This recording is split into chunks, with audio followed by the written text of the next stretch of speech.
Thank you, Vaidyanathan. I hope all of you are able to hear me. You can show your thumbs up to say, okay, good.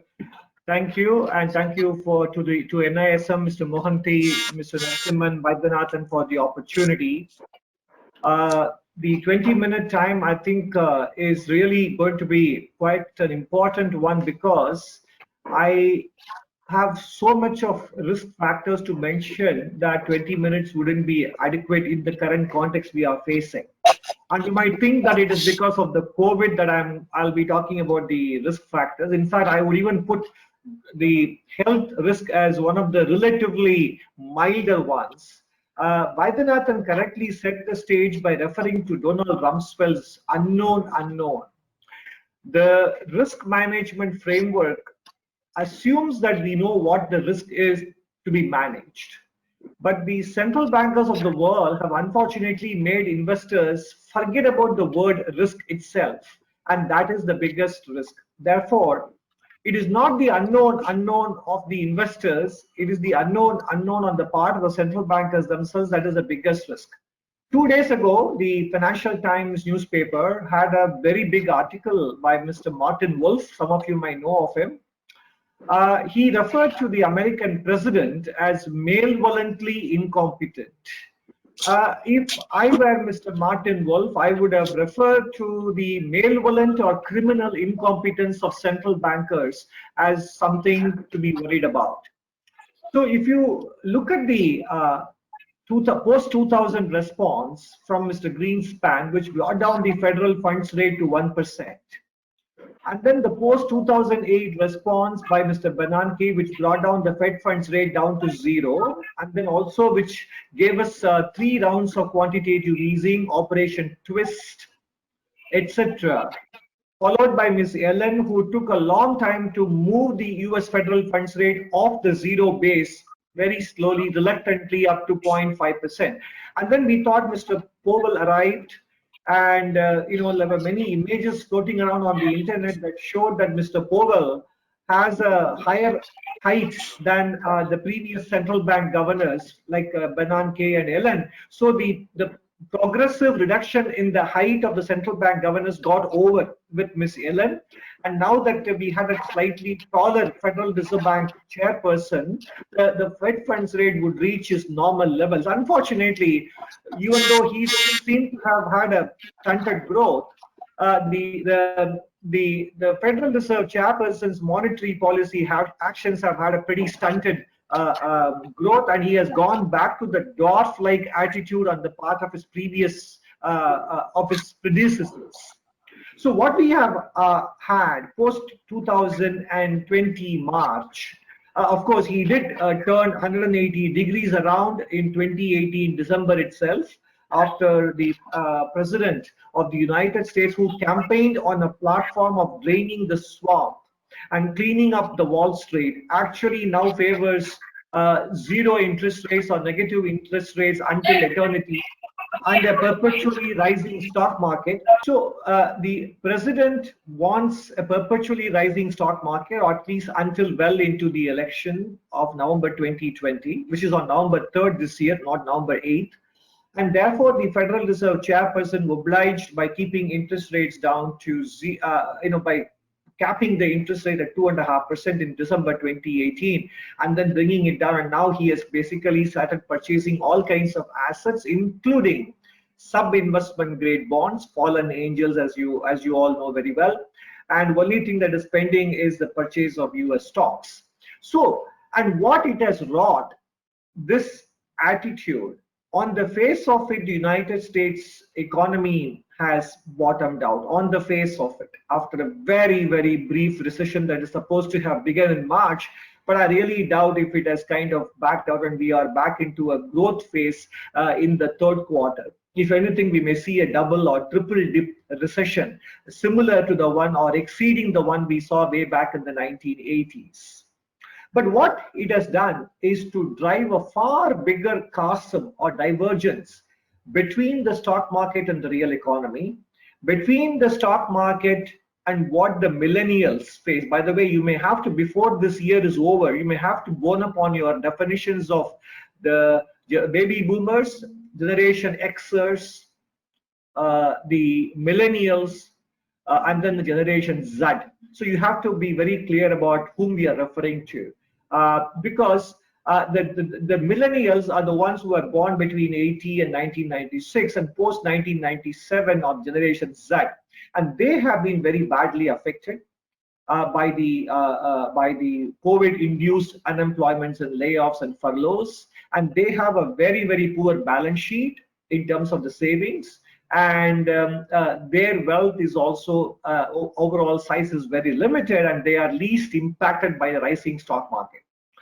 Those who are positively impacted by the rising stock market are the boomers who were born between 1946 and 1964. But they are not going to be the biggest vote block, if I understand correctly. I could be wrong here. And those are the ones, at least majority of them, the older voters, were behind President Trump's success in 2016 elections. But this election, as far as I could see, and I would refer you to an article that appeared in the FT because it is free to read, which appeared on July 9th. And I read this article in the last 2 hours before, as I was preparing for this talk. And somehow that article struck a chord in me. It's a long one with multiple charts, and it's free to read. I think this election is Joe Biden's election to lose. And if in fact, some of my friends in this panel itself might remember that I said the 2016 election was President Trump's election to lose. And November 8, 2016 was a Tuesday, the day when my column appears on Mint newspaper. And on that day, I actually even endorsed Donald Trump for the American presidency. But this time I feel if Joe Biden ends up picking a candidate as a vice president that appeals to the millennials and Generation Z, I think it'll be hard for President Trump to come back to office. What does it mean in terms of risk management? If you look at the Generation Z and the millennials' problems, they have lost their jobs and their incomes are very poor, and they have student loans to repay. So therefore, the 40-year span of so-called neoliberal capitalist policies that basically put too much of money and wealth in the hands of the top 1% in the United States, and somewhat relatively so in other countries as well, that will take a leftward swing. And by the way, if you want to pick up a reading for the lockdown, I would recommend The Fourth Turning, about which I wrote in Mint columns a month ago. And I need to write a bit more about it. I think if you look at the way history unfolds, it unfolds in cycles. And therefore, cycles are coming back. And The Fourth Turning talks about 80 to 100-year cycle, which is reaching its climatic phase in the current decade. Or if you're someone who's more interested in the longer sweep of history, which looks at cycles of empires that last 250 years or 10 generations, I would recommend another free to download newspaper article called The Fate of Empires by Sir John Glubb. And that talks about empires which do not last more than 250 years. No empire in the world, maybe just one exception, Marmaloke, except that one, no empire has lasted more than 250 years. And in fact, empires in this part of the world in Asia are even far less. They last 6 to 7 generations only. Now, if you count the American independence from 1776, we are looking at 2026 as a 250 years.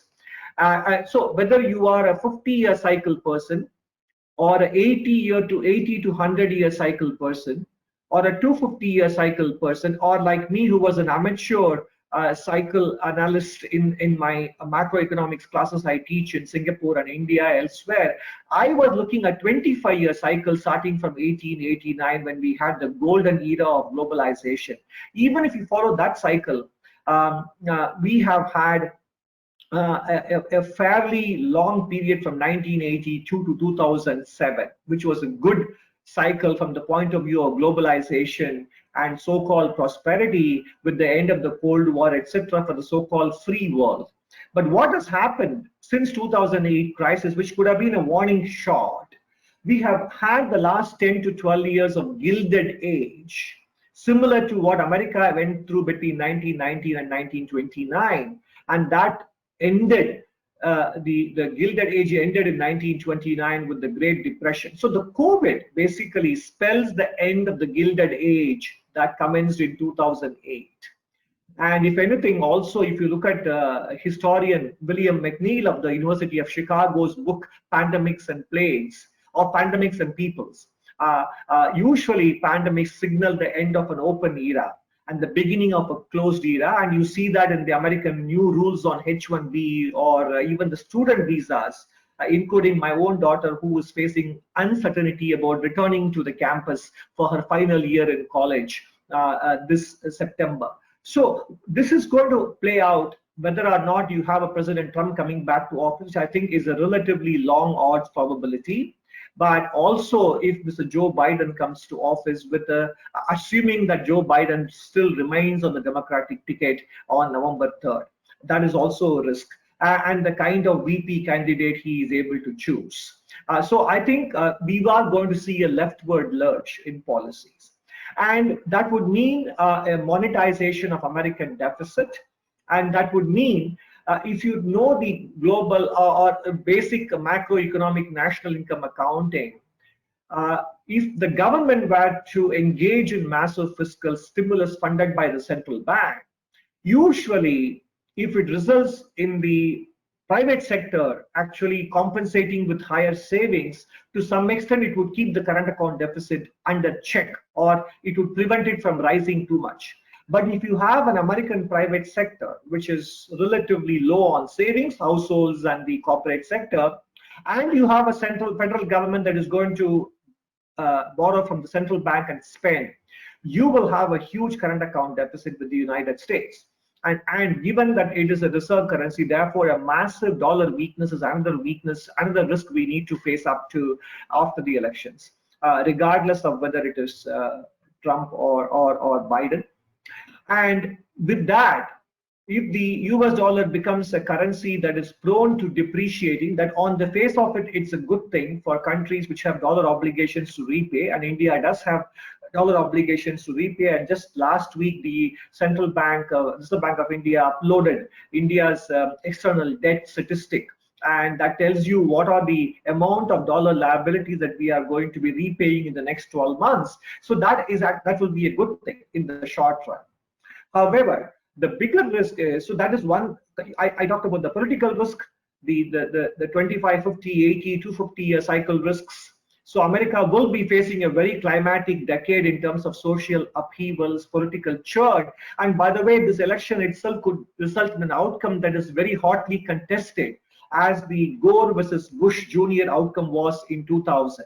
That was very hotly contested. So we might not even know the victor from November 3rd elections until after a couple of months or 3 months or 4 months down the road. That could also be a possibility. And then the most important risk, which I mentioned, the malevolent or criminal incompetence of policymakers who have boosted asset prices one more time, and without any regard for whether their policies actually support the real economy. So you have now millennial day traders, one of whom committed suicide. And there is a podcast in Bloomberg that tells you a 19-year-old trader saying that he feels like a middle-aged person because many of his 15 and 16-year-old acquaintances are trading on their parents' accounts. So this is the kind of market that has been created by central bank policies, and they don't mind buying X company that has declared bankruptcy, Hertz, thinking that obviously a bankrupt company is going to see equity wiped out. But when you are actually buying the stock of a bankrupt company, clearly you are engaging in speculation and gambling in the name of a capital market. So asset price valuations have once again shot through the roof. If you follow the Twitter handle of many people on the internet, I would just pick out one name, Liz Ann Saunders, the Chief Investment Officer of Charles Schwab. Some of the charts I pick up from her Twitter handle are amazing. And if you look at NASDAQ 100 to S&P 500 ratio, NASDAQ 100 to Russell 2000 stock index ratio, or NASDAQ composite to S&P 500, all those relative valuations have gone near or above the year 2000 level when Nasdaq peaked. So Tesla is more valuable than Toyota. Toyota probably sells more cars in 1 month than Tesla has sold so far in its existence. And Nvidia is more valuable than Intel, and it is trading at 75 times earnings, and its stock has gone up 8 times in the last 5 years. And you have the Nasdaq Composite forward PE, not the current or trailing PE, forward PE trading at 40 times, very near the level that you had in 2002. So the market valuations in the United States, because of its effect on global sentiments, is still a very big risk we need to contend with as we go into the second half of this year and into 2021. And that in turn will cost a chill factor. I'm not even talking about the possibility of second or third. We are actually witnessing the second wave of infections, which is natural given that we have never allowed the virus to circulate in the larger society for people to develop a herd immunity. Because the policy of lockdown was originally conceived to prepare the health systems to cope with the those who need hospitalization. But it ended up being the only response, which is to hide. And in fact, the policy of ensuring that, I mean, not ensuring, the policy of trying to eliminate any infection, or the policy of aiming for zero infection from COVID to the exclusion of health risks from all other ailments, is similar to central banks' policies of eliminating business cycle fluctuations. Both are impossible and stupid. And that is the kind of, so when you talk of unknown, the biggest unknown is, the biggest risk is the behavior of experts and elites who act as though they know the consequences of what they prescribe. And of course, in the literature, there is a word for it, the Dunning-Kruger effect. Those who think that they know, but they actually do not know. And that is the problem we face with respect to policymakers on the health side and on the financial markets and the monetary policy side. And that is the biggest risk for investors and market participants for the coming decade. So in that sense, whether the lockdown relaxations create new infections, that is not a problem, because the bulk of the fatalities throughout the world, with exception somewhere, of course, have occurred because of obesity, because of old age, because of comorbidities, etc. So instead of allowing the relatively healthier segments of the population to develop their own immunity while making sure that the vulnerable ones are taken care of and the hospital systems are prepared to receive them and treat them, we have now created a situation where we just instinctively go back to locking down the economy again and again and again, creating a chakravyuha of infections from which we cannot emerge.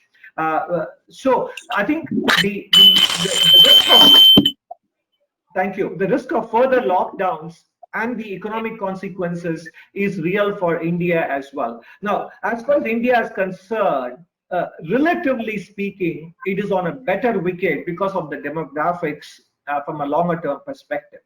But India also has an excess money supply growth, because of which the stock market has done very well. And some of the issues I mentioned with the US, stocks that have obviously very relatively poor prospects turning at amazingly, ridiculously expensive multiples, is a phenomenon for India as well. So I think from the Indian standpoint, the risk, in fact, is that our policy makers could be too risk averse rather than being reckless, as it is in the case of the Western stock markets or the Western policy makers.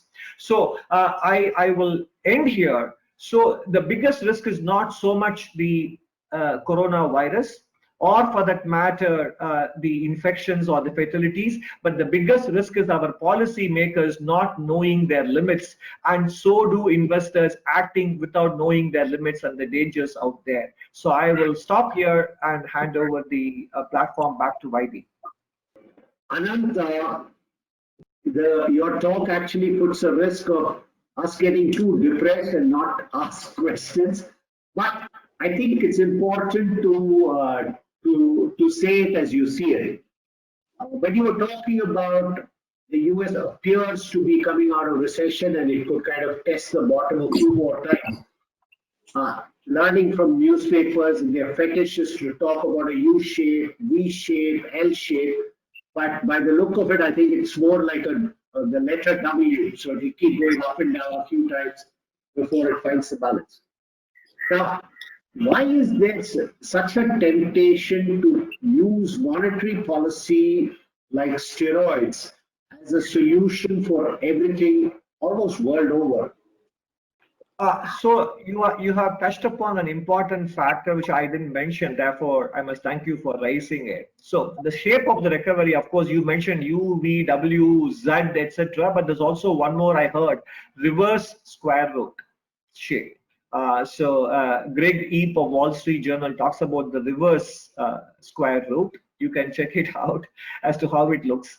So now when you talk of the monetary policy being the reflexive attitude of the Federal Reserve, we are not allowing for the possibility that every other central banker also tries to compete with them on the same basis.